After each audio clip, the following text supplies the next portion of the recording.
اسی طرح کچھ لوگوں کی پریشانی روپے پیسے میں، بزنس میں، جاب میں کمی کی وجہ سے ہوتی ہے۔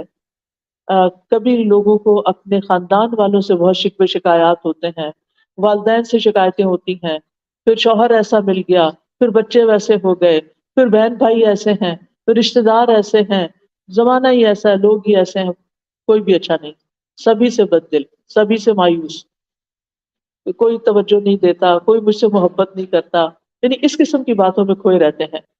کچھ لوگوں کو اللہ کا شکر ہے کہ صحت کا بھی مسئلہ نہیں ہوتا، رشتہ داروں کا بھی، ان میں سے اپنا مالی بس سب نعمتیں ہیں،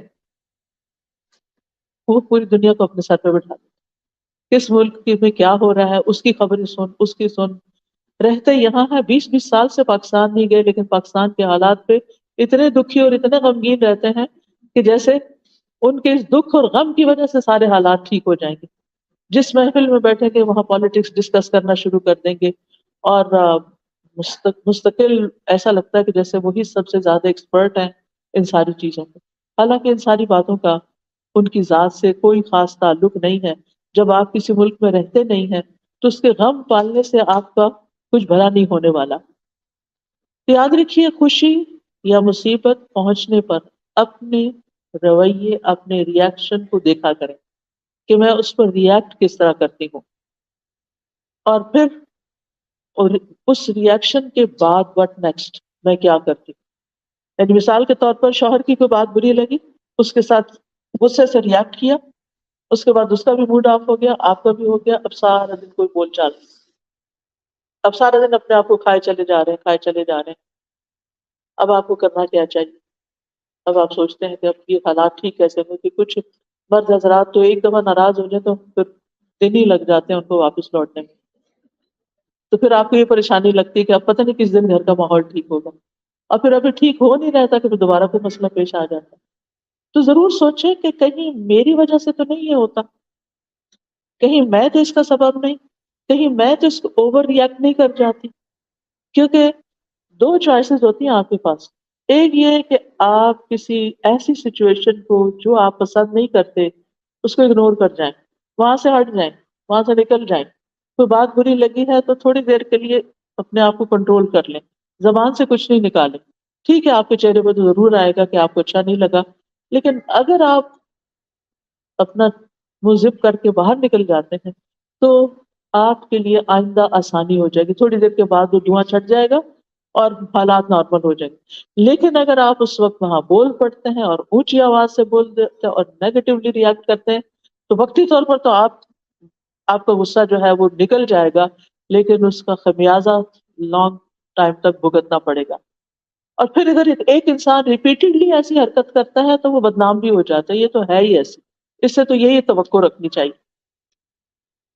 تو اگلا جو آپ اپنی ڈائری میں جا کے لکھیں گے یا کسی کاغذ پر، وہ یہ کہ خوشی یا مصیبت کے پہنچنے پر میرا رویہ کیا ہوتا ہے، اور پھر یہیں سے آپ نکال سکتے ہیں کہ میرا رویہ کیا ہونا چاہیے۔ آپ اس پیپر کو یوں دیکھیں کہ جیسے یہ کسی کی بات لکھی ہوئی ہے کہ اس نے خوشی یا غم کے موقع پر یہ رویہ اختیار کیا، تو آپ کہیں گے ہے اس کا دماغ صحیح ہے، ایسا کیوں کیا؟ یعنی آپ کو اپنا رویہ خود ہی درست نہیں لگے گا۔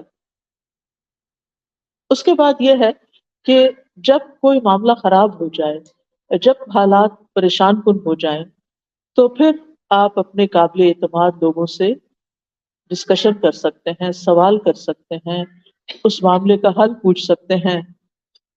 لیکن اگر سامنے والا جس کو آپ اپنی کہانی سنا رہے ہیں، اگر وہ آپ کو آئینہ دکھانے کی کوشش کرے کہ یہ غلطی دراصل آپ سے شروع ہوئی ہے، تو اس کو اپنے اوپر ایک حملہ نہ سمجھے، اس کو اس کی خیر خواہی سمجھے کہ یہ شخص میرا ہمدرد ہے، کیونکہ آپ نے پہلے اس پہ ٹرسٹ کیا، اسی لیے تو آپ اس کے پاس گئے۔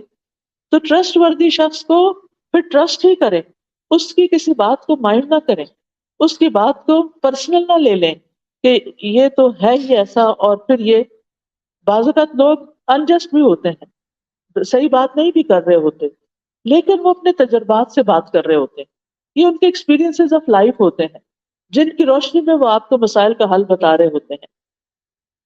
تو ایسی صورت میں جب آپ ڈسکشن کر رہے ہوں تو اس میں سب سے پہلی بات یہ، یعنی آپ کو مسئلہ پیش آیا، اب آپ کسی کے پاس گئے، آپ مسئلہ بتا دیں سب سے پہلے تو اپنے آپ کو کام ڈاؤن کریں، مسئلہ بتاتے ہوئے جذباتی نہ ہو، اپنے جذبات کو ایک طرف رکھ دیں، کیونکہ بہت سے لوگ جب مسئلہ بتاتے ہیں تو یا رونے لگتے ہیں یا پھر کافی دیر تک وہ ان کو سمجھ نہیں آتی کہ انہوں نے کہنا کیا ہے۔ دوسروں کا وقت بھی بہت قیمتی ہوتا ہے۔ جب آپ کسی کے پاس کوئی مسئلہ لے کر جائیں تو پہلے گھر سے ہوم ورک کر کے جائیں کہ میں نے کیا لے کے کیا پوچھنے کے لیے جانا ہے۔ یہ نہیں کہ اس کے پاس بیٹھ کے بار بار یہ کہیں میں تو بہت کچھ سوچ کے آئی تھی لیکن میرے دماغ سے سب کچھ اڑ گیا ہے۔ تو اس طرح کی باتیں نہ کریں، بلکہ اپنا وقت بھی استعمال کریں اور دوسرے کا بھی کریں، چاہے بہن ہی ہو، آپ کی دوست ہو، آپ کے ہسبینڈ ہو، کوئی بھی ہو، پہلے سے ہوم ورک کریں کہ میں نے کہنا کیا ہے، اور پھر جب آپ اس کے پاس جائیں اپنی بات کو اچھے سے بتائیں اور اس کی بات کو پوری توجہ کے ساتھ سنیں، بہت اچھے سے سنیں، بیچ میں اس کی بات نہ کاٹیں، بیچ میں نہ بولیں۔ جب وہ بتانے لگے، کچھ آپ کو سمجھانے لگے، چاہے آپ کو پسند آ رہا ہے یا نہیں آ رہا، جواب آپ کی مرضی کے مطابق ہے یا نہیں ہے، تو آپ اس کو سن لیں ایک دفعہ، کوئی اور رائے نہ دیں۔ پھر آپ بیٹھ کے اس کی نیت پہ شک نہ کرنے لگے کہ یعنی کہ اس کی نیت ہی خراب ہے، یہ تو میرا بھلا چاہتا ہی نہیں، کیونکہ دنیا میں کوئی ٹول ایسا ابھی تک ایجاد نہیں ہوا جس سے کسی کی نیت پرکھی جا سکے۔ اس معاملے میں بھی اور عام طور پر بھی کسی کی نیت کو اٹیک نہ کریں۔ جو بھی انسان ہے، جیسا بھی ہے، اس کے ساتھ اس کے بارے میں حسن ظن رکھیں۔ اللہ سبحانہ وتعالیٰ قرآن مجید میں بندوں کو مایوس ہونے سے منع فرماتا ہے کہ لا تقنطوا من رحمت اللہ ان اللہ یغفر الذنوب جميعا، اللہ کی رحمت سے مایوس نہ ہو، اللہ سبحانہ وتعالیٰ سارے گناہ یقینی طور پہ معاف کر سکتا ہے، وہ معاف کر دے گا۔ اسی لیے مایوسی کو ایک کبیرہ گناہ کہا گیا اور اسے گمراہ لوگوں کی صفت کہا گیا۔ وَمَن يَقْنَطُ مِن رَحْمَةِ رَبِّهِ إِلَّا الضَّالُّونَ، اور گمراہوں کے سوا کون اپنے رب کی رحمت سے نا امید ہو سکتا ہے؟ یعنی اس کا مطلب یہ ہے کہ اگر کوئی انسان مایوسی کا شکار ہے تو وہ سیدھے رستے سے ہٹ گیا ہے۔ جو رستہ اللہ سبحانہ وتعالیٰ کی طرف جاتا ہے اور اللہ سبحانہ وتعالیٰ کی رحمت جس سے انسان پاتا ہے، تو ایسی صورت میں انسان نا امید نہیں ہو سکتا۔ نا امیدی جو ہے یہ اللہ تعالیٰ کی بے ادبی کی ایک قسم ہے، اور اللہ تعالیٰ سے مایوس ہونا اللہ تعالیٰ کی صفات کا بھی انکار ہے، اور اللہ کی رحمت سے نا امید ہونا جو ہے وہ انسان کے اپنے حق میں سب سے زیادہ نقصان دہ ہے۔ پھر ہم دیکھتے ہیں کہ اللہ سبحانہ تعالیٰ اپنے بندوں کو مایوس ہونے سے بچاتا ہے، اور اس کے لیے بارش کی مثال دی جاتی ہے کہ وہی ہے جو بارش برساتا ہے جبکہ لوگ نا امید ہو چکے ہوتے ہیں، اور اپنی رحمت کو پھیلا دیتا ہے، اور وہی مدد کرنے والا ہے اور تمام تعریفوں کے لائق ہے۔ اسی طرح ایک حدیث قدسی میں آتا ہے، نبی صلی اللہ علیہ وسلم نے فرمایا ہمارا رب عز و جل اپنے بندوں کی مایوسی پر ہنستا ہے، حالانکہ اگر بچے کو پیچھے لے جائیں، تھوڑا سا پیچھے کی سیٹ پہ لے جائیں، نبی صلی اللہ علیہ وسلم نے فرمایا ہمارا رب عز و جل اپنے بندوں کی مایوسی پر ہنستا ہے حالانکہ حالات کی تبدیلی قریب ہوتی ہے۔ تو ایک صحابی ہیں، انہوں نے عرض کیا اے اللہ کے رسول صلی اللہ علیہ وسلم، کیا رب عز و جل بھی ہنستا ہے، اللہ تعالیٰ بھی ہنستا ہے؟ تو آپ نے فرمایا ہاں۔ تو انہوں نے عرض کیا جو رب ہنستا ہے ہم اس کے ہاں خیر اور بھلائی کو کم نہیں پا سکتے، یعنی پھر وہ تو خوب خیر اور بھلائی کو عام کرنے والا ہے۔ سفیان ابن عیینہ کہتے ہیں جس نے لوگوں کو اللہ کی رحمت سے مایوس کیا یا خود اللہ کی رحمت سے مایوس ہوا، اس نے دراصل ایک غلط کام کیا۔ یعنی نہ تو کسی کو مایوس کرنا چاہیے اور نہ خود مایوس ہونا چاہیے، کیونکہ مایوسی کفر اور ہلاکت کا سبب ہے، گمراہی کی ایک وادی ہے اور مایوسی میں تباہی ہے، اور مایوس ہونے والے جو ہیں وہ پھر کسی کام کے نہیں رہتے، نیکی کے کام میں سستی اور کمزوری آنے لگتی ہے۔ مایوسی سے انسان اللہ کے ذکر سے دور ہو جاتا ہے، اور بعض اوقات گمراہیوں کی طرف اور گناہوں کی طرف چل پڑتا ہے۔ بعض لوگ ڈرنک کرنا شروع کر دیتے ہیں، بعض لوگ نشے کا شکار ہو جاتے ہیں، اور انسان پروڈکٹیو نہیں رہتا، مجبوراً جو دنیا کے کام کرنے پڑتے ہیں، حتیٰ کہ کھانے پینے سے بھی غافل ہو جاتا ہے، اس کو کھانا پینا بھی اچھا نہیں لگتا، اس کے دل سے سکون اڑ جاتا ہے۔ سکینت ختم ہو جاتی ہے، بے قراری اور غم اس کی زندگی پہ چھا جاتا ہے، اس کے دل کے اندر ایک بگاڑ آ جاتا ہے، اور پھر ایسی صورت میں انسان کو چاہیے کہ اپنا سیلف انالیسس کرے تاکہ وہ اس اس کنویں سے باہر نکلے، اس مصیبت سے باہر نکلے۔ ہم سب کے لیے کچھ سوال ہیں، میں سوال کرتی جاؤں گی، آپ اپنا جائزہ لیتے جائیں کہ میں کیوں میں اللہ کی رحمت سے مایوس ہوئی، کب ہوئی، کن کن مواقع پر میں پریشان ہوتی ہوں، وہ کون سی چیز ہے جس کی وجہ سے میرے اندر چڑچڑاپن آ جاتا ہے۔ آپ گھر جا کے ان سوالوں کو لکھ بھی سکتے ہیں، یعنی پہلے تو مرض کو ڈائگنوز کریں کہ وہ کون سی چیز ہے جس کی وجہ سے مجھے بہت غصہ آ جاتا ہے، میں بہت پریشان ہو جاتی ہوں، میں ڈپریشن میں چلی جاتی ہوں، میں مایوسی میں چلی جاتی ہوں۔ دوسرا سوال یہ کہ پھر میں اس سے نکلنے کے لیے کیا کرتی ہوں، یعنی کیا میں اس میں جب گرتی ہوں تو پھر میں گری رہتی ہوں یا میں باہر آنے کی کوشش کرتی ہوں۔ اس وقت میری کیفیت کیا ہوتی ہے، رونا دھونا یا شکوے شکایت کرنا یا ہر وقت اٹھتے بیٹھتے آہوازاری کرنا یا پھر کسی علم والے سے، کسی ڈاکٹر سے، کسی سائیکیٹرسٹ سے، کسی دینی عالم سے رجوع کرنا۔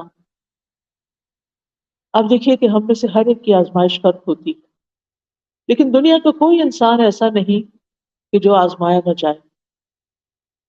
مثلاً ہم چھوٹی چھوٹی چیزوں پر بھی اپنی زندگی میں پریشان ہوتے ہیں۔ مثال کے طور پر آپ جس گھر میں رہتے ہیں وہاں کا شور، بچوں کا شور یا کسی کا اونچا بولنا آپ کو بہت ڈسٹرب کرتا ہے، جس کی وجہ سے آپ سارا دن ڈسٹرب ہی رہتے ہیں۔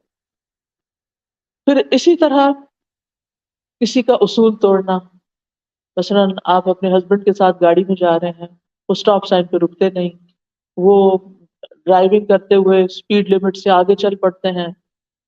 آ، اس طرح کی چھوٹی چھوٹی باتیں آپ کو، وہیں گاڑی میں بیٹھے بیٹھے آپ پریشان ہو جاتے ہیں۔ آپ اتنے شوق سے کسی پکنک پہ جا رہے ہیں لیکن وہ جو راستے میں ٹریفک رولز توڑے جا رہے ہیں اور آپ ٹینس بیٹھے ہوئے ہیں کہ ابھی کسی کو آپ نے دیکھ لیا تو اب شامت آئی، اور اب پتہ نہیں کیا ہوتا ہے، کوئی ایکسیڈنٹ، یعنی سارا وقت جو ہے وہ آپ کا ایک ٹینشن میں، ایک پریشانی میں اور ایک خوف میں اور ایک غم میں گزرتا ہے، حتیٰ کہ آپ نہ ریلیکس ہوتے ہیں، نہ کوئی بات کرتے ہیں، نہ ہنس سکتے ہیں، نہ خوش ہو سکتے ہیں۔ سارا وقت آپ کی نظر جو ہے وہ سڑک پر لگی ہوئی ہے کہ اب پتہ نہیں کیا ہوگا اور اب کیا ہوگا۔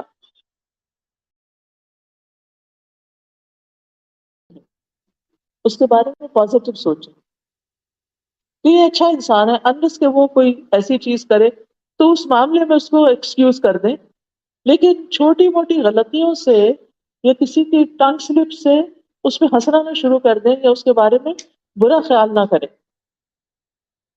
پھر آپ دیکھیے کہ جب آپ گفتگو کریں، اپنا مسئلہ بیان کریں، تو اپنی نیت کو بھی ٹٹولیں کہ آپ کیوں مسئلہ بیان کر رہے ہیں، اور پھر یہ کہ آپ واقعی مسئلے کا حل چاہتے ہیں یا صرف کتھارسس چاہتے ہیں کہ آپ کو کوئی مل جائے کہ جس کے سامنے اپنی کہانی سنائے۔ بعض لوگ ایسا بھی کرتے ہیں کہ کسی کے پاس جاتے ہیں، اس کو مسئلہ سناتے رہتے ہیں، سناتے رہتے ہیں، سناتے رہتے ہیں، اور اس سے پوچھنے کی زحمت بھی نہیں کرتے کہ آپ اس بارے میں کیا کہتے ہیں۔ جب ساری کہانی سنا چکتے تو وہ کہتے ہیں بس یہی تھا جو آپ کو بتانا تھا، آپ کو بتانا چاہ رہے تھے، اینڈ دیٹس اٹ، کہانی ختم ہو گئی ہے، اب ہمارا غصہ دور ہو گیا۔ کوئی مشورہ ملے یا نہ ملے، اور اس نیت سے تو جاتے ہی نہیں کہ کوئی مشورہ ملے گا تو اس پہ عمل کرنا ہے، وہ تو صرف اپنے دل کی بھڑاس نکالنے کے لیے بازو کا تھم جاتے ہیں۔ اور پھر ایک شخص کو بھی سنا کے تسلی نہیں ہوتی، کچھ باقی رہ جاتا ہے، کوئی اور دوسرا پکڑ لیتے ہیں، اس کے ساتھ بیٹھ جاتے ہیں، اس کو سناتے ہیں، کوئی تیسرا مل جاتا ہے، اس کو سناتے ہیں، اور پھر اس طرح اپنے آپ کو مزید کنفیوز بھی کرتے ہیں۔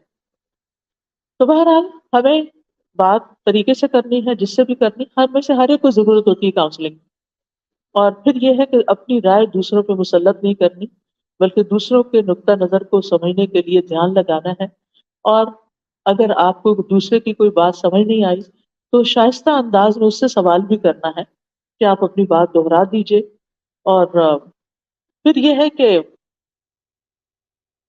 انسان کو غم، پریشانی، دکھ مایوسی سے نکلنے کے لیے کچھ اور کام بھی کرنے، یعنی دوسروں سے صرف باتیں نہیں کرتے رہنا، اپنے آپ سے بھی کچھ بات کرنی، اپنے ایسے مواقع پر اپنے آپ کو ٹائم دیجیے، اپنے آپ سے سوال کیجیے، اپنے آپ کو کچھ سکھائیے۔ کیسے؟ نمبر ون، اس دنیا کی حقیقت کو سمجھیں۔ جو لوگ اس دنیا کی حقیقت کو سمجھ جاتے ہیں ان کی پریشانیاں ختم ہو جاتی ہیں، کیونکہ وہ اس دنیا کی طرف نہیں دیکھتے بلکہ وہ آگے کی دنیا کو دیکھتے ہیں۔ وہ یہاں کے غم بھلا دیتے ہیں آخرت کے غموں کے ساتھ، کیونکہ غم کا مقابلہ غم سے کرنا ہے۔ تو جب ان کو آخرت کی فکر لگ جاتی ہے تو دنیا کی بہت سی فکریں سب سائڈ ہو جاتی ہیں، وہ کہتے ہیں یہ تو کچھ بھی نہیں۔ جب زمین کے اوپر رہنا مشکل لگتا ہے تو زمین کے اندر جو لوگ پڑے ہوئے ہیں قبرستانوں میں، جب ان کے بارے میں سوچیں گے تو کیا ہوگا؟ زمین کے باہر رہنا، اوپر رہنا پرسکون لگے گا۔ رات کو اگر نیند نہ آئے اور خیالات ڈسٹرب کریں تو اپنی سوچ کا رخ موڑیں ان لوگوں کی طرف جو قبروں کے اندر ہیں اور ان کو ایک پل کے لیے بھی چین نہیں ہے۔ تو آپ سوچیں کہ مجھے تو اللہ نے اتنا اچھا کمرہ دیا ہے، اتنا اچھا گھر دیا ہے، اتنا کمفرٹیبل بیڈ دیا ہے، میرے لیے ہیٹنگ اور کولنگ کا انتظام ہے، میرے پاس سب کچھ ہے، میں آخر کس بات پہ پریشان ہو رہی ہوں؟ تو یاد رکھیے، مشکلات اور پریشانیاں زندگی کا حصہ ہیں۔ کیوں؟ اس لیے کہ اللہ سبحانہ وتعالیٰ نے ہمیں اس دنیا میں ٹیسٹ کرنے کے لیے بھیجا ہے۔ الذی خلق الموت والحیات لیبلوکم ایکم احسن عملا، وہ جس نے موت اور زندگی کو بنایا تاکہ تمہارا امتحان لے کہ تم میں سے کون اچھے عمل کرتا ہے، کس کے ریاکشنز، کس کے رسپانسز زیادہ اچھے ہیں۔ یعنی زندگی میں کام کاج کرتے ہوئے کسی بھی چیز، کوئی بھی کام، چاہے آپ ڈرائیونگ کر رہے ہیں، چاہے آپ کوکنگ کر رہے ہیں، چاہے آپ لانڈری کر رہے ہیں، ان ساری چیزوں میں انسان تھکتا ہے، انسان تھکتا ہے کام کرتے ہوئے۔ کچھ لوگ ہوتے ہیں وہ اظہار نہیں کرتے، ان کا وقت بھی گزر جاتا ہے، اور کچھ لوگ ہوتے ہیں ہر تھوڑی دیر کے بعد کہتے ہیں آج تو بہت تھک گئی، بہت تھک گئی۔ یعنی جو پاس بیٹھے ہوں گے وہ بیزار ہو جائیں گے سن سن کر آپ کی تھکاوٹ کی بات۔ نتیجہ کیا ہوتا ہے؟ وہ آپ کے پاس بیٹھنا نہیں چاہیں گے، پھر آپ اور پریشان ہوں گے کہ یہ لوگ مجھے ٹائم نہیں دیتے، مجھے توجہ نہیں دیتے، میری بات نہیں سنتے۔ اصل میں آپ نے خود ہی بگایا ان کو، ایسی باتیں کر کر کے جن کو نہ کر کے بھی گزارا ہو سکتا تھا۔ قرآن مجید میں اللہ تعالیٰ فرماتے سورۃ البلد میں، لقد خلقنا الانسان فی کبد، یقیناً ہم نے انسان کو بڑی مشقت میں پیدا کیا۔ اس دنیا میں انسان کے لیے ایک کے بعد ایک مشقت ہے۔ سوچئے، جب ایک انسان پیدا ہوتا ہے، دنیا میں آ رہا ہوتا ہے، ماں کتنی مشقت سے جنم دیتی ہے، اور یہ مشقت صرف ماں کے لیے نہیں ہوتی، اس بچے کے لیے بھی ہوتی ہے جو دنیا میں آنے کے لیے پش کرتا ہے اور باہر کو آتا ہے۔ کتنی چھوٹی سی جگہ سے نکل کے آتا ہے وہ۔ آپ میں سے جو لوگ اس پروسیجر سے گزر چکے ہیں، آپ سوچئے کہ وہ دن شاید زندگی کا سب سے مشکل دن تھا جب آپ نے بچے کو جنم دیا تھا، اور اس وقت آپ سوچتے تھے کہ پتہ نہیں میں زندہ بھی رہتی ہوں کہ نہیں۔ ایسی صورت میں جب ہمارا آغاز ہی مشقت سے ہوا، آمد ہی تکلیف کے ساتھ ہوئی ہے، تو پھر اینٹیسپیٹ کرنا چاہیے کہ آئندہ زندگی میں بھی مشکلات تو ہوں گی۔ ہمیں اس دن کا درد یاد نہیں، لیکن اگر آپ اپنی مدر سے پوچھیں تو وہ بتائے گی کہ دنیا میں آتے ہی آپ نے رونا شروع کر دیا تھا۔ کیوں رو رہے تھے بھائی؟ شیطان نے آ کے زور سے تھپڑ مارا۔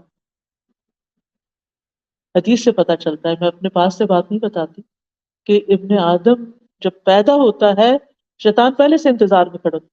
اپنے رشتہ دار تو باہر کھڑے ہوتے ہیں نا، یعنی جب بچے کی پیدائش ہوتی ہے تو باقی تو ماں باپ یا بہن بھائی باہر کھڑے ہوتے ہیں انتظار میں، شیطان اندر پہنچا ہوا ہوتا ہے۔ اس لیے جو بچیاں بھی بچوں کو جنم دیتی ہیں وہ اس وقت یا تو قرآن کی تلاوت سنتی رہیں یا آیت الکرسی لگائیں یا اللہ کا نام ذکر کریں، خود بھی ذکر کریں اگر ہمت ہے، ورنہ جو آپ کے ساتھ ہیں وہ آپ پر پڑھ کے سنائیں. یا اب تو الحمدللہ اگر کسی کو نہیں بھی پڑھنا آتا تو اپنے سیل فون پہ آپ قرآن مجید کی صورت کوئی بھی لگا دیں، صورت الرحمن لگا دیں، صورت مریم لگا دیں، کوئی بھی صورت لگا دیں، آپ صورت طٰہٰ لگا دیں، آپ اس کو سن سکتے ہیں. سورۃ البقرہ لگا دیں، سورۃ البقرہ لگانے سے شیاطین بھاگتے ہیں. تو بہرحال اس وقت شیطان آ کے بچے کو ٹھونگا لگاتا ہے اور پھر انسان روتا ہے. اور آپ نے دیکھا ہوگا کہ جو بچہ روتا نہیں ہے نا، ڈاکٹر اس کو کیا کرتے ہیں؟ رلاتے ہیں، اس کو تھپکاتے ہیں اور رلاتے ہیں. پھر آپ دیکھیے کہ آپ کو بھوک لگی تھی، آپ کو ماں کے سینے سے لگایا گیا، ماں کو تکلیف ہوتی؟ پہلے بچے کی دفعہ خاص طور پہ اور ہر بچے کی دفعہ جب وہ دودھ پلانا شروع کرتی ہے تو اس کو تکلیف ہوتی. بچے کو مشکل ہوتی ہے، شاید آپ نے دودھ نہیں پلایا، ہوتی ہے نا، کتنی مشکل ہوتی. اس کو سک کرنا نہیں آ رہا ہوتا، وہ منہ میں رکھ کے سو جاتا ہے. اس کو ماں ہر وقت جگاتی ہے، اٹھو دودھ پیو. کیونکہ جو بچے نہیں دودھ پیتے اس وقت یا ان کو غذائیت پوری نہیں ملتی تو کیا ہوتا ہے؟ واپس ہاسپٹل لے جانا پڑتا ہے. کتنی مشقتوں سے بچہ صحیح طور پر کئی دن میں دودھ پینے کے قابل ہوتا ہے اور ماں کی تکلیف دور ہوتی ہے کہ وہ بچے کو پلا سکے. پھر آپ دیکھیے کہ آپ کھانا شروع کرتے ہیں. جب آپ پہلی دفعہ کھانا کھاتے ہیں یا پہلی دفعہ مرچیں کھاتے ہیں، یعنی دیسی بچے جو ہیں ان کے ماں باپ کو لازم ہوتا ہے کہ وہ بچوں کو بچپن میں مرچ کھلائیں تاکہ بڑے ہو کے کھا سکیں. تو آپ دیکھیے کہ کتنا مشکل ہوتی، بار بار پانی پی رہے ہوتے ہیں. مجھے اچھی طرح یاد ہے کہ وہ جب میں چھوٹی تھی تو 7 گلاس کھانے کے 7 گلاس، ہر نوالے کے بعد پانی، ہر نوالے کے بعد پانی. کتنا نقصان دہ ہے لیکن مرچیں برداشت نہیں ہوتی. بہرحال پھر آپ دیکھیے کہ بولنا شروع کرتے ہیں، مشکل ہوتی، کتنی مشکل ہوتی ہے. بچے کو کتنی دفعہ ایک لفظ سنانا پڑتا ہے، بار بار بار بار، پھر وہ سیکھتا ہے. پھر آپ دیکھیں کہ الفاظ جوڑتے ہیں، پھر جملے بناتے ہیں، پھر پیراگراف بنتے ہیں، لکھنا شروع کرتے ہیں، مشکل ہوتی. کوئی کٹنگ کا آرٹ اینڈ کرافٹ کرتے ہیں، مشکل ہوتی ہے. پھر آپ بچے کو بٹھاتے ہیں، کتنی دفعہ پٹکتا ہے نیچے، سر اس کا لگتا ہے جا کے گر جاتا ہے.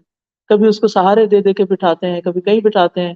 بیٹھنے سیکھنے میں، پھر کرال کرنے میں مشکل ہوتی. پھر آپ دیکھیں کہ چلنے میں تو اور مشکل ہے. ہر چند قدم کے بعد بچہ گرتا ہے. جب دوڑنے لگتا ہے تو ٹکراتا ہے چیزوں سے جا جا کے. بچپن کی مشقتیں ہمیں یاد نہیں ہوتی، وہ تو ہماری ماں برداشت کرتی ہے نا ساری کچھ، جس کو پھر ہم بڑے ہو کے بھول جاتے ہیں اور اس کی چھوٹی چھوٹی باتوں کو مائنڈ کرتے ہیں. پھر اسکول جانے میں مشکل ہوتی. کتنی مشکل اسکول جانے میں، بچے کتنا روتے ہیں، کتنا تنگ کرتے ہیں. صبح اٹھانے میں، جتنے دن اسکول جاتے ہیں بچے، صبح کے گھر میں ایک ہنگامہ ہوتا ہے اور بچوں کو چھوڑ کے آنا، لے کے آنا.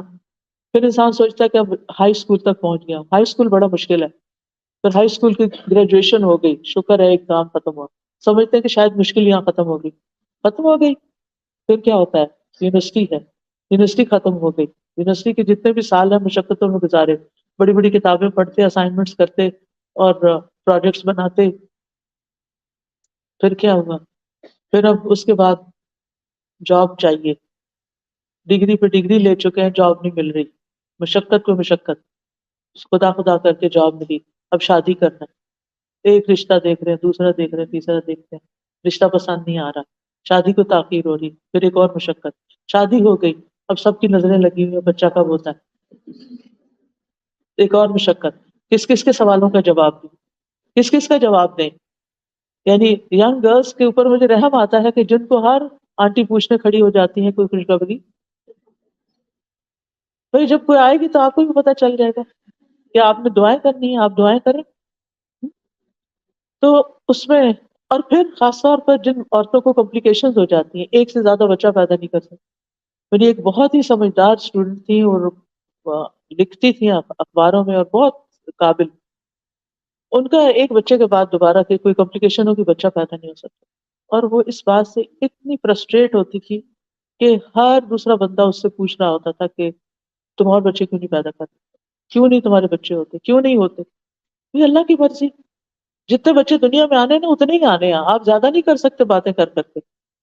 اور پھر ججمنٹل ہو جاتے ہیں ہم کہ یہ تو پیدا کرنا ہی نہیں چاہتی، یہ تو بہت آزاد خیال ہے، اور یہ تو بس چائلڈ لیس زندگی گزارنا چاہتی. اپنے پاس سے باتیں یہ آپ کو کہاں سے پتا چل گیا؟ آپ نے اس سے جا کے کوئی انٹرویو کر کے آئے کہ وہ کیا چاہتے ہیں اور کیا نہیں؟ اور اگر بفرض محال وہ چاہتی بھی ہے تو وہ تو اس کی چوائس ہے نا. پھر آپ کو غیبت کرنے سے کیا ملے گا؟ آپ کو باتیں بنانے سے کیا حاصل ہوگا؟ بہرحال شادی ہو جاتی ہے کہ مشکلات ختم ہو گئی. شادی کے بعد کیا ہوتا ہے؟ کچھ دن تو اچھے گزرتے ہیں، پھر وہاں بھی مشکلات شروع ہو جاتی ہیں، انڈرسٹینڈنگ کی مشکلات ہو جاتی ہیں. آپ دیکھیے کہ طلاق کی شرح شادی کی شرح سے زیادہ ہے اس وقت. اتنی شادیاں نہیں ہوتی جتنی طلاقیں ہو رہی. ایک دفعہ طلاق، دو دفعہ طلاق، تیسری دفعہ طلاق. دوبارہ شادی کرنا چاہتے ہیں، سیٹل ہونا چاہتا ہوں، پرسکون ہونا چاہتا ہوں، کیونکہ ہم سمجھتے ہیں شادی ہو گئی، سیٹل ہو گئے، پرسکون ہو گئے، بات ختم. شادی ہو گئی. اب آپ دیکھیں اس کے بعد کیا؟ اب گھر چاہیے، اب گھر بنانے کے لیے پیسے چاہیے، اب اس کے لیے ایک اور مشقت شروع ہوگی.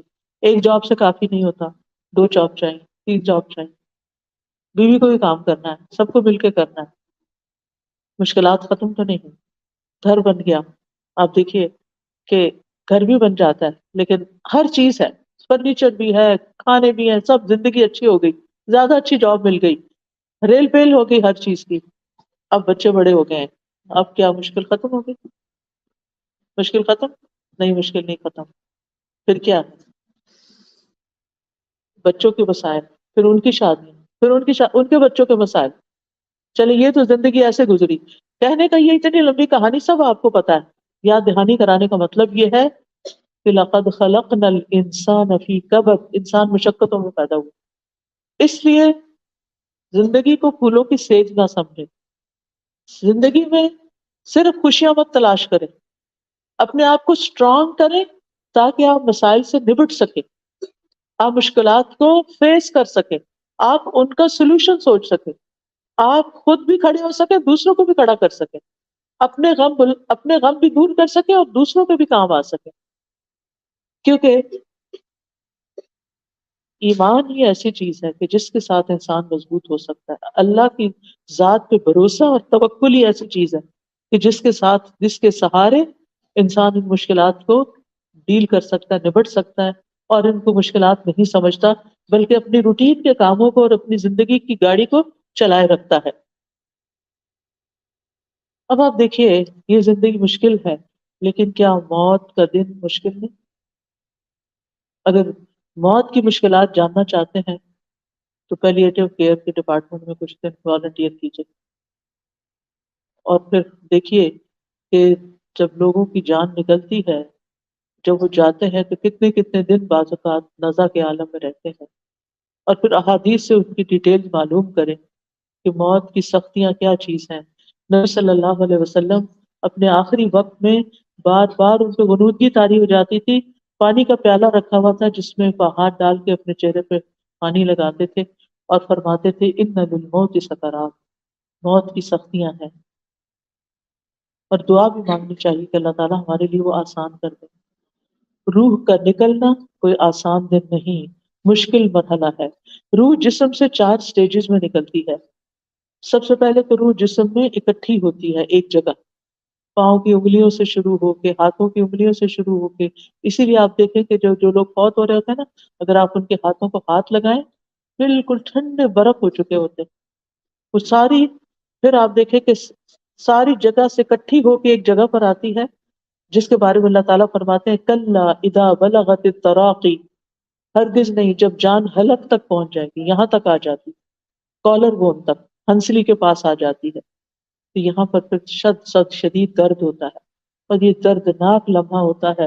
وہ بلغت القلوب الحناجر، یوں لگتا ہے دل منہ سے باہر نکل آئے گا. پھر روح نکلنے کا مرحلہ ہوتا ہے والنازعات غرقا، ان فرشتوں کی قسم جو ڈوب کر جسم کے اندر گھس کے روح کو نکال کے لے جاتے ہیں. والناشطات نشطا، اور ان کی قسم جو آسانی سے مومنوں کی جان نکال لیتے ہیں. یعنی کافر کی جان نکالنا زیادہ مشکل ہوتی ہے بنسبت مومن کی، کیونکہ اس کی روح باہر نکلنا نہیں چاہتی. اس کو پتا ہے کہ آئندہ موت کے فرشتے دیکھے جو بہت ہی یعنی نیک روحوں کے پاس تو اچھے فرشتے آتے ہیں، جیسے اچھا ڈاکٹر آ جائے تو آپ کی تکلیف ہلکی ہو جاتی.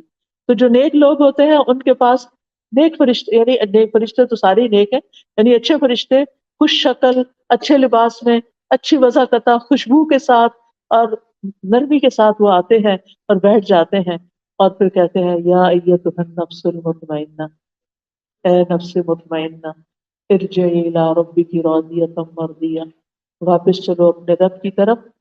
وہ تو تم نے ٹیسٹ کے لیے یہاں بھیجا تھا، اب واپسی کا وقت ہے. واپس چلو اپنے رب کی طرف راضیۃ، اس حال میں کہ تم رب سے راضی ہو. کیونکہ اس وقت بھی شیطان بہکاتا ہے، یہ دیکھو تمہارا رب تمہارے ساتھ کیا کر رہا ہے. مومن کہتا ہے میں اپنے رب سے راضی ہوں، جیسے دنیا میں تکلیف کی حالت میں وہ اپنے رب سے راضی رہتا تھا، موت کے وقت بھی راضی رہتا ہے.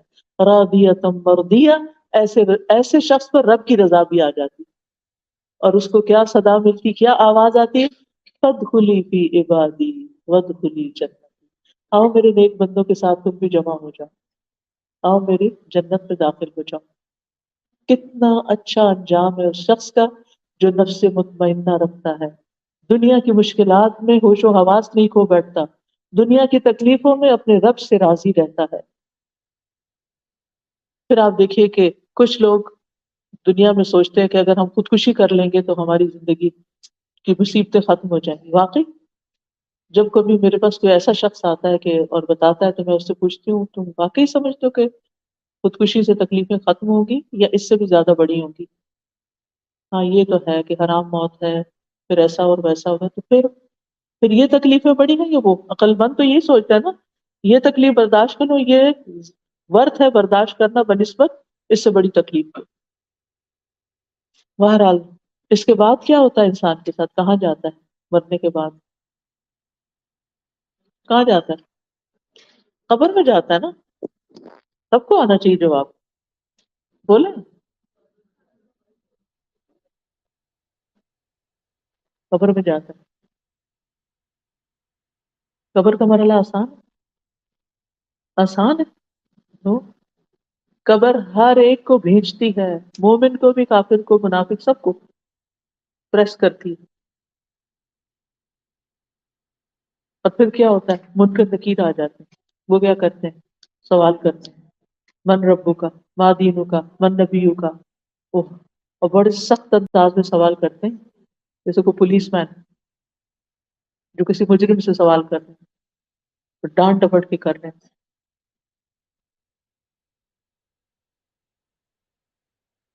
اور اس وقت آپ دیکھیں کہ مجرم کا حال پھر کیا ہوتا ہوگا.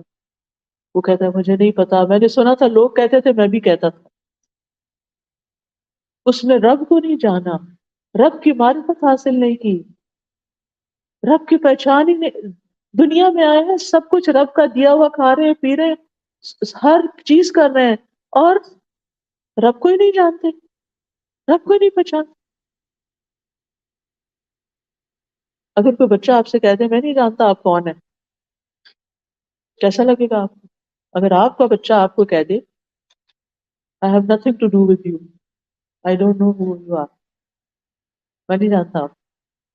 آج کے دور میں ایسے بچے ہیں، ماں باپ کو ہی ابینڈن کر دیتے ہیں کہ we are done with you، اب ہم آپ سے کبھی نہیں ملیں گے. کل ہی مجھے کسی نے بتایا.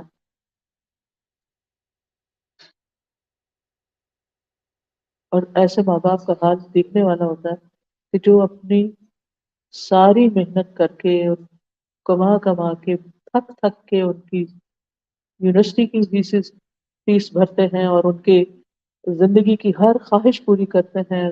دور کی یونیورسٹیوں میں جا رہے ہیں تو آسانی کے لیے اپارٹمنٹ رینٹ پہ لے کے دیتے ہیں، اور معلوم نہیں کیا کیا کام کر رہے ہوتے ہیں. اور پھر جو بچے پڑھ جاتے ہیں، اپنی جاب کرنے لگے، انڈیپینڈنٹ ہو جاتے، پھر کہتے ہیں ہو آر یو، ہم نہیں جانتے آپ کو، ہم نے تو نہیں کہا تھا آپ ہمارے ساتھ یہ کریں.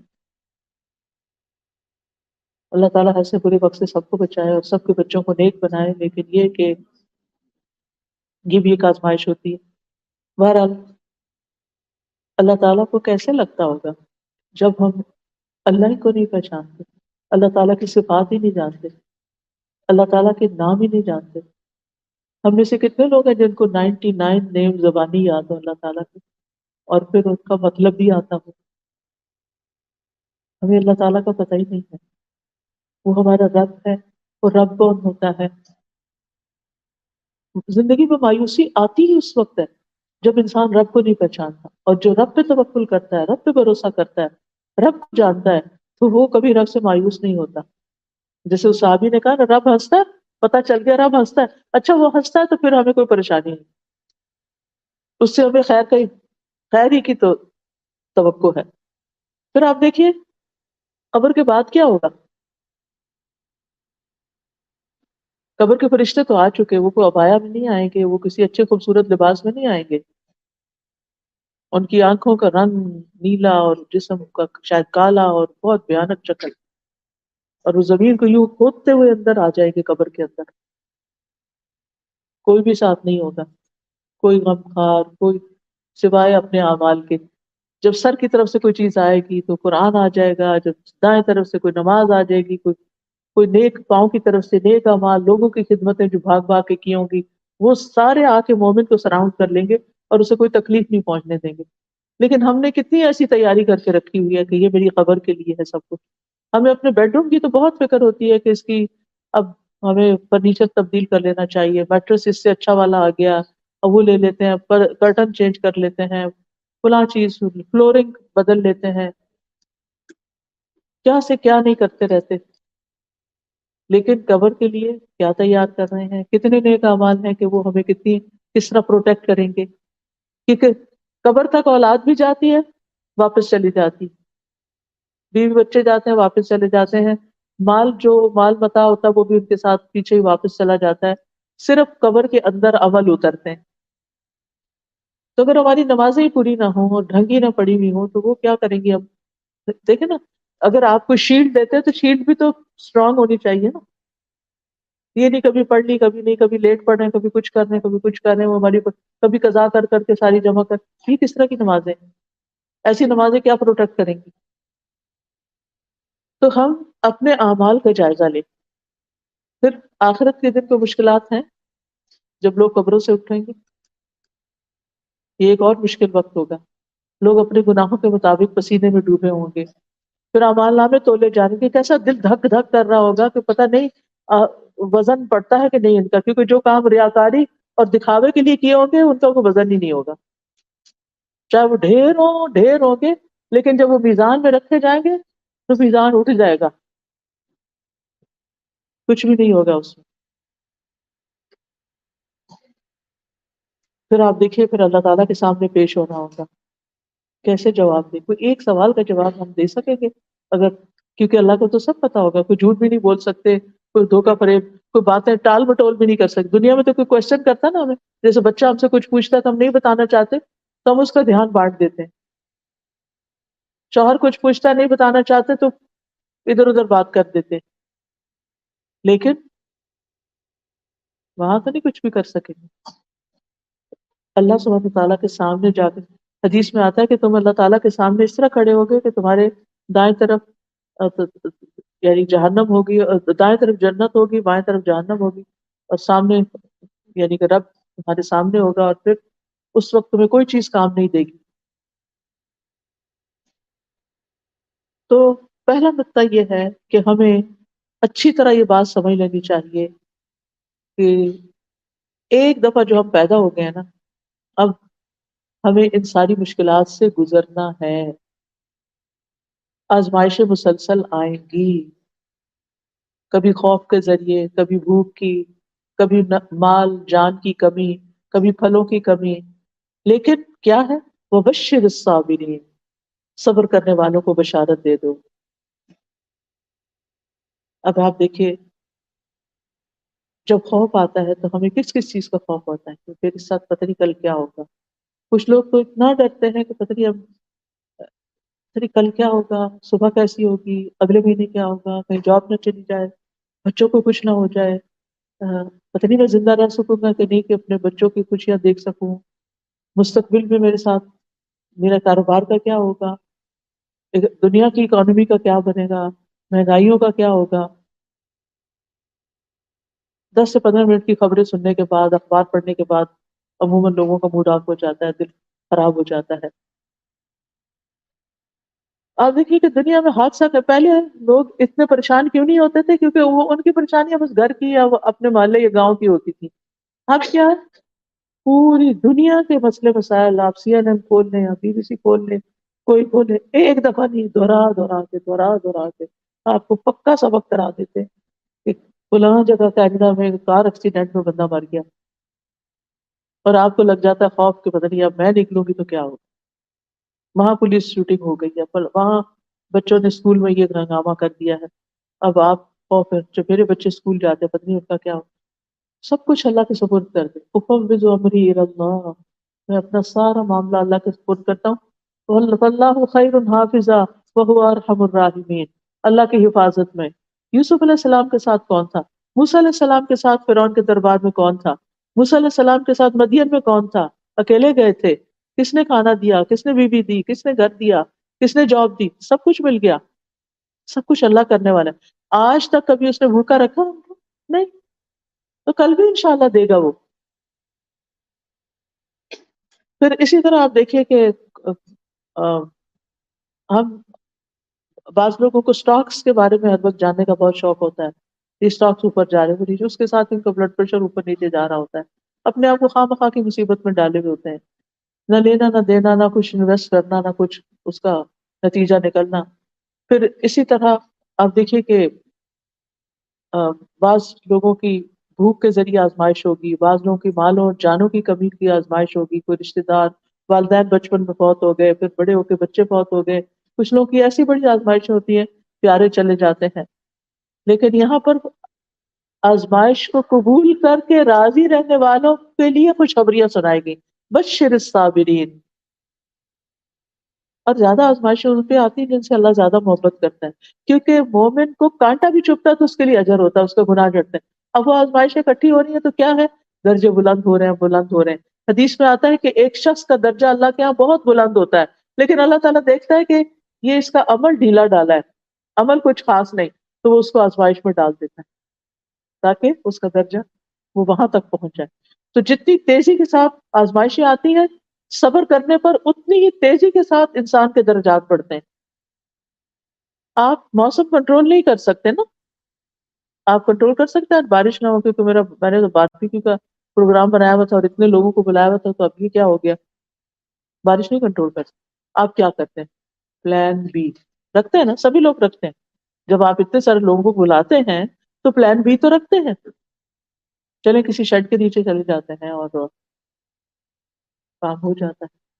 اسی طرح کوئی بھی چیز، تو کہنے کا میرا مطلب یہ ہے، آزمائشیں تو آئیں گی، آپ نے کیا کرنا ہے؟ پلان بی سوچ کے رکھنا ہے، اگر یہ چیز نہیں رہی تو پھر میں یوں کروں گی، یہ نہیں تو یوں کروں گی۔ اور پھر صرف پلانس پر ہی توقع نہیں بلکہ اللہ پہ بھروسہ، اللہ اچھا کر دے گا، جیسا گمان رکھیں گے وہ ویسا ہی کرتا جائے گا۔ اور جس سے اللہ زیادہ محبت کرتا ہے اس سے اللہ تعالیٰ اس کو زیادہ آزما لیتا ہے۔ اور پھر آپ دیکھیے کہ جنت، سلامتی کا گھر صرف جنت ہے، دار السلام اس کا نام ہے۔ اور ہم ہر نماز کے بعد کیا کرتے ہیں؟ اللہم انت السلام و منک السلام تبارک یا ذا الجلال والاکرام۔ سلامتی کہاں ہے پھر؟ مشکلات میں سلامتی کہاں ملے گی؟ سوچے نا کہاں ملے گی؟ اللہ کے پاس، اللہ السلام ہے۔ لہذا پیغمبر علیہ السلام جتنے بھی تھے، جب کچھ مشکل آتی تھی تو وہ کیا کرتے تھے؟ نماز کی طرف دوڑتے تھے، وہاں جا کے انسان کو سلامتی، سکون اور پیس مل جاتا ہے۔ پھر آپ دیکھیے کہ جنت کس سے گھری ہوئی ہے؟ آزمائشوں سے گھری ہوئی، اس لیے اس کو اینٹیسپیٹ کریں کہ یہ تو ہوگا، لیکن میں نے کیا کرنا ہے؟ ان سے نبٹنے کے لیے خود کو مضبوط کرنا ہے۔ اگر ایک ڈھکن بھی کھولنا ہوتا ہے نا تو آپ کو کیا چاہیے ہوتی ہے؟ طاقت چاہیے ہوتی ہے۔ تو آپ اپنی کیپیسٹی بلڈ کرتے ہیں، جیسے فزیکل کاموں کے لیے آپ کیپیسٹی بلڈ کرتے ہیں ایکسرسائز کر کے، بریدنگ ایکسرسائز کر کے، ڈائٹ کے ساتھ اور مختلف طریقوں سے اپنی طاقت بڑھاتے ہیں، اسی طرح اپنی روحانی طاقت بڑھائیے تاکہ آپ ان سارے مسائل سے نبٹ سکیں. آپ غموں کے آگے ہتھیار نہیں ڈال دیں، آپ پریشانیوں کے آگے ہار نہیں مان جائیں، آپ ان کا مقابلہ کریں اللہ کی مدد کے ساتھ، اللہ سبحانہ و تعالیٰ کی طرف رجوع کر کے. تکلیف سے آزاد صرف جنت والے ہی ہیں، جہنم والے تو ہیں ہی سراسر تکلیف میں. وہاں نہ کوئی بیماری ہوگی، وہاں موت نہیں ہوگی، بڑھاپا نہیں ہوگا، موٹاپا نہیں ہوگا، کوئی معاشی وسائل نہیں ہوں گے. بھوک کی وجہ سے نہیں کھائیں گے، انجوائے کرنے کے لیے کھائیں گے، صرف انجوائمنٹ کی چیزیں ہوں گی. جیسا آپ کا ٹیسٹ ویسے ہی کھانا مل جائے گا آپ کو، اور کوئی رکاوٹ بھی نہیں. دنیا میں تو یہ ہوتا ہے نا کہ جب اچھا کھانا ہوتا ہے تو انسان کہتا ہے تھوڑا اور کھا لوں، لیکن غلطی کر کے کھا لیتا ہے وہ مصیبت میں پڑ جاتا ہے. نہ کھائے تو حسرت میں رہتا ہے تھوڑا اور مزہ کر لیتا. تو جنت جو ہے وہ انجوائے کرنے کی جگہ ہے. لہذا اس دنیا میں مشکل آئی، صبر کیا تو صبر کا بدلہ کیا ہے؟ جنت ہے. وبشر الصابرین الذین اذا اصابتهم مصیبت قالوا انا للہ وانا الیہ راجعون. یہ چیز چلی گئی، ہم بھی اللہ ہی کی طرف جانے والے ہیں. یہاں تھوڑی رہنا ہے. چلی گئی تو چلی گئی، کوئی بات نہیں. کوئی چھوڑ جاتا ہے، کوئی بے وفائی کر جاتا ہے، کوئی دھوکہ دے جاتا ہے، کوئی کچھ ٹوٹ جاتا ہے، کوئی جاب چلی جاتی، کچھ بھی. انا للہ وانا الیہ راجعون. یہ چیز چلی گئی، ہم نے بھی جانا ہے، تھوڑی دن ہے باقی، یہ بھی گزر جائیں گے. اب تک کی گزر گئی، اور بھی گزر جائے گی. فکر کی ضرورت نہیں، پریشان نہیں ہونے کی ضرورت. اللہ نے اتنا کچھ اور بھی تو دے رکھا ہے، یہاں سے نہیں تو یہاں سے کام چلا لوں گی، اللہ دے گا. اور دوسری بات یہ کہ اس وقت اللہ سے اتنا اچھا گمان کیا کریں کہ اللہ تعالیٰ جس سے محبت کرتا ہے اس کو آزمائش میں ڈالتا ہے. یہ اللہ کی محبت کی نشانی ہے تو بڑی مشکل بات، لیکن ہے اس کی محبت کی نشانی. حدیث میں آتا ہے وَإِنَّ اللَّهَ إِذَا أَحَبَّ قَوْمًا ابْتَلَاهُمْ. اللہ تعالیٰ جب کسی بندے سے محبت کرتا ہے تو اس کو آزمائش میں ڈال دیتا ہے، اس کا امتحان لے لیتا ہے. تو اب پہلا کام یہ ہے کہ آزمائش تو آئے گی، اسے ایکسپٹ کر لینا ہے. کوئی فوت ہو گیا نا، ایکسپٹ کر لیں. ایک خاتون کا جوان بیٹا فوت ہو گیا، اچانک ہی فوت ہوا. اچھا بھلا ٹھیک ٹھاک تھا، کھانا کھایا اور کھانا شاید چوک ہو گیا اور وہ سانس کی نالی میں چلا گیا اور ختم ہو گیا بچہ. انا للہ و انا الیہ راجعون. ماں بہت ہی ڈپریشن میں تھی، تو مجھے کسی نے کہا آپ ان سے بات کریں. خیر میں نے فون پہ بات کی تو وہ ایک ہی بات بار بار دہرائی جا رہی تھی. میں اب اس کو کیسے دیکھوں گی، اب وہ میں اس کی چیزوں کا کیا کروں گی، میں اس کو کیسے بھولوں گی، میں اس کے بغیر کیسے زندہ رہوں گی، میرا اس کے بغیر یہ کام کیسے ہوگا، وہ میرا بہت خیال رکھتا ہے. بالکل صحیح ہے، ساری باتیں صحیح، لیکن اب اسے ایکسپٹ کرنا ہے نا. یہ تو ہو گیا، اب دیکھ نہیں پائیں گے. قیامت کے دن اللہ دکھا دے گا انشاءاللہ. اگر وہ نیک تھا اور آپ بھی نیکیاں کر رہے ہیں اس کے پیچھے، تو ملاقات دوبارہ ایسی ہوگی کہ کبھی جدائی نہیں ہوگی. اور اگر وہ اللہ کی نافرمانی میں گیا اور ہم اللہ کی نافرمانی کر کے ناراض ہوئے چلے جا رہے ہیں اور صبر نہیں کر رہے، تو پھر یہ ہمارے لیے نقصان دہ ہے. تو ہمیں مشکل یا کوئی آزمائش یا کوئی بھی نقصان اس کو ایکسپٹ کرنا کہ بس یہ ہو گیا نا، گلاس ٹوٹ گیا بس، اب میں نے کسی کا دل نہیں توڑنا. بعض اوقات کوئی مہمان توڑ دیتا ہے، اب تو خیر ڈسپوزیبل سے مہمانوں کو بھگت دیتے ہیں ہم. لیکن یہ کہ کوئی خاص مہمان بھی ہوتے ہیں جن کے لیے بڑے شوق سے آپ بڑی اچھی کراکری نکالتے ہیں اور وہ پھر ان کے ہاتھ سے سڑک جاتی ہے اور ٹوٹ جاتی ہے، اور پھر اب وہ ساری محبت اور خوشی جو ہے وہ غم میں بدل جاتی ہے. چھوڑیں اس کو، اس نے یہ تقدیر کا حصہ تھا. اس پلیٹ نے اس کی موت یہی لکھی ہوئی اور ان کے ہاتھوں لکھی ہوئی تھی. اس نے یہی ٹوٹنا تھا، ہو گیا نا، بس ہو گیا، ختم، آگے چلو، موو آن. اللہ اور دے گا. دیکھیں اگر ہمارے برتن ٹوٹے نا تو ہم نئے کہاں سے خریدیں، اور تو جگہ ہی نہیں ہے، اتنا کچھ بھر لیا. پھر آپ دیکھیے کہ یہ اپنے آپ سے دوہرا کریں کہ یہی زندگی ایسی ہی ہے، رولر کوسٹر ہے، اسموتھ رائڈ نہیں ہے.